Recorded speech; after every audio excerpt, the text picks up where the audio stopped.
नमस्कार दोस्तों, आओ आज सुनते हैं पुत्रदा एकादशी महात्म्य व कथा। श्री गणेशाय नमः, श्री सरस्वती नमः, श्री सद्गुरुभ्यो नमो नमः। धर्मराज युधिष्ठिर बोले कि हे भगवान, अब आप मुझे श्रावण मास के शुक्ल पक्ष की एकादशी की कथा सुनाएं। इस एकादशी का नाम क्या है तथा इसकी विधि क्या है? श्री मधुसूदन बोले कि हे राजन, अब आप शांति पूर्वक श्रावण मास के शुक्ल पक्ष की एकादशी की कथा सुनिए। इस कथा के श्रवण मात्र से ही वाजपेयी यज्ञ का फल मिलता है। द्वापर युग के प्रारंभ में महिष्मती नाम की नगरी थी। उस नगरी में महाजीत नाम का एक राजा राज्य करता था। वह पुत्रहीन था, इसलिए वह सदैव दुखी रहता था। उसे वह राज्य कष्टदायक प्रतीत होता था, क्योंकि पुत्र के बिना यह लोक और परलोक दोनों में सुख नहीं है। राजा ने पुत्र की प्राप्ति के बहुत ही यत्न किए, परंतु वह निष्फल रहा। जब वह राजा वृद्ध होने लगा तो उसकी चिंता भी बढ़ने लगी।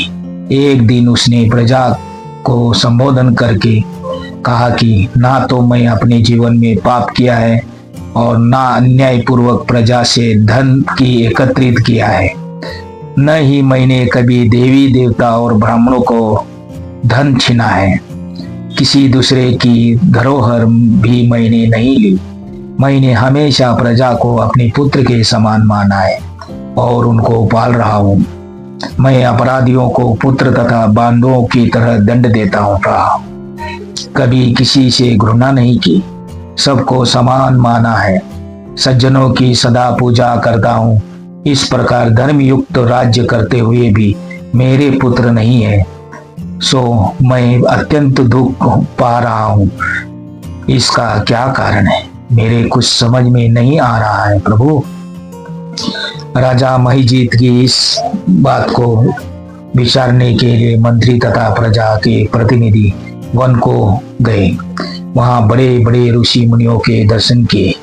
राजा की उत्तम कामना की पूर्ति के लिए किसी श्रेष्ठ तपस्वी मुनि को देखते फिरते रहे। एक आश्रम में उन्होंने एक अत्यंत वयोवृद्ध, धर्म के ज्ञाता, बड़े तपस्वी, परमात्मा में मन लगाए हुए, निराहार, जितेंद्रिय, जितात्मा, जित क्रोध, सनातन धर्म के गुण तत्वों को जानने वाले, समस्त शास्त्रों के ज्ञाता महात्मा लोमस मुनि को देखा, जिनका कल्प के व्यतीय होने पर एक रोम गिरता था। सबने जाकर ऋषि को प्रणाम किया, नमन किया। उन लोगों को देखकर मुनि ने पूछा कि आप लोग किस कारण से आए हैं? निस्संदेह मैं आप लोगों को हित करूंगा। मेरा जन्म केवल दूसरों के उपकार के लिए ही हुआ है, इसमें किंचित मात्र संदेह मत करो। लोमस ऋषि के ऐसे वचन सुनकर मंत्री बोले, हे महर्षि, आप हमारी बात जानने में ब्रह्मा से भी अधिक समर्थ हैं, अतः आप हमारे इस संदेह को दूर कीजिए।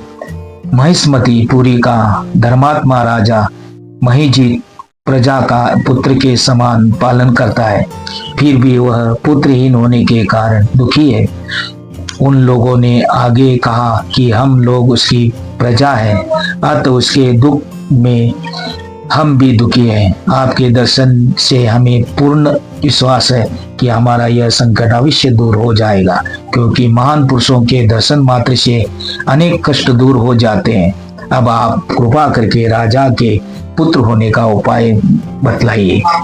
यह वार्ता सुनकर ऋषि ने थोड़ी देर के लिए नेत्र बंद किए और राजा के पूर्व जन्म का वृत्तांत जानकर कहने लगे कि हे राजा, पूर्व जन्म में एक निर्धन वैश्य था। निर्धन होने के कारण इससे कई बुरे कर्म किए। यह एक गांव से दूसरे गांव व्यापार करने जाया करता था।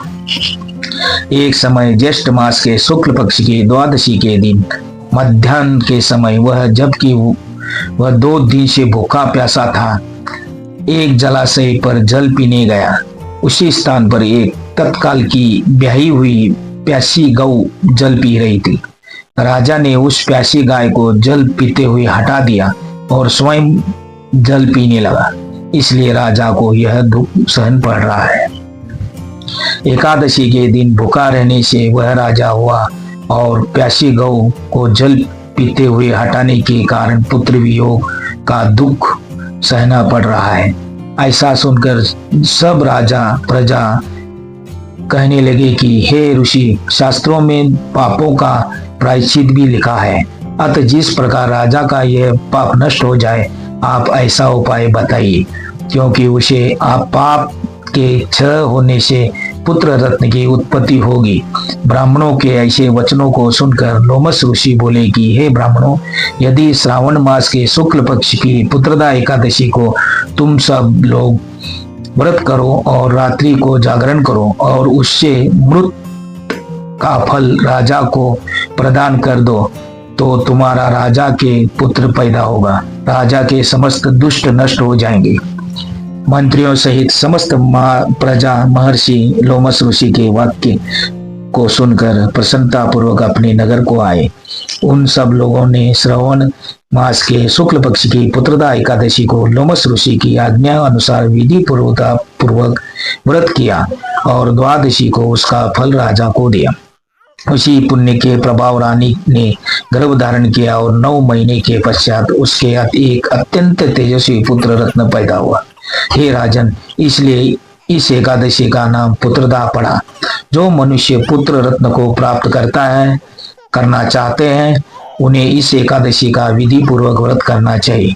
इस व्रत के प्रभाव से इस लोक में सुख और परलोक में स्वर्ग मिलता है। श्री कृष्ण गोविंद हरे मुरारी, हे नाथ नारायण वासुदेव। जय श्री हरि नर्मदे हर। सब्सक्राइब कीजिए, लाइक कीजिए, शेयर कीजिए।